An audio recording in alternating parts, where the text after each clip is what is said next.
Hi guys, today I'm going to tell you about the basic requirements for pencil drawing for beginners. As you can see, I have listed down those requirements, and the first is like the pencil.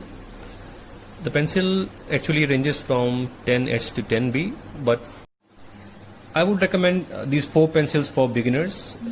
These are like H, B, 2B and 3B. The difference in H and B is that H stands for hard and B is for soft.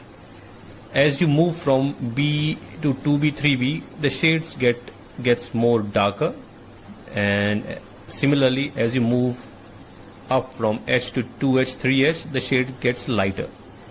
So if you want to start, I would recommend these 4 pencils.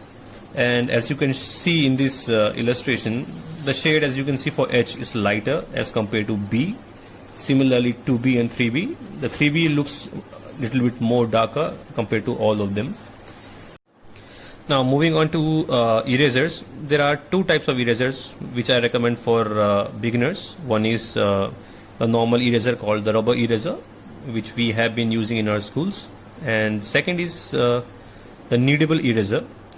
The difference between the two is that this kneadable eraser can be molded into different shapes, and it comes in very handy when you are working on a piece of drawing and you require to erase only a small part. You can mold it into shapes of your requirement, and this is how it can be molded, which comes in very handy. Moving on to drawing paper, I would recommend that you start from either series 300 or 200 drawing paper.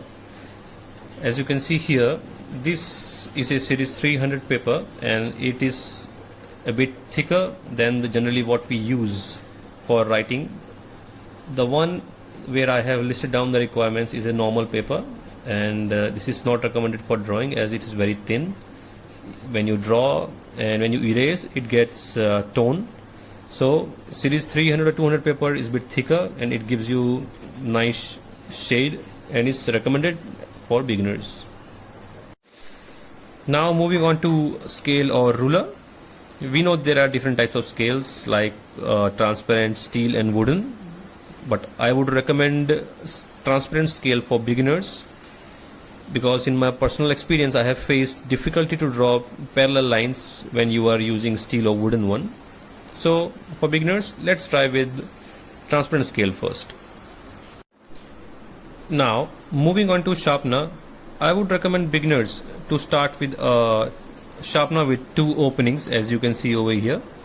The difference of this sharpener with the normal one is that with one you can use it to sharpen the wood, whereas with the other opening you can use it to sharpen the lead or the graphite. So guys, this is all from my side, and here you can have a look at the list again. If you really like the video, please subscribe to my channel, and I will be posting new and more videos for beginners to start with. Thank you and have a nice day.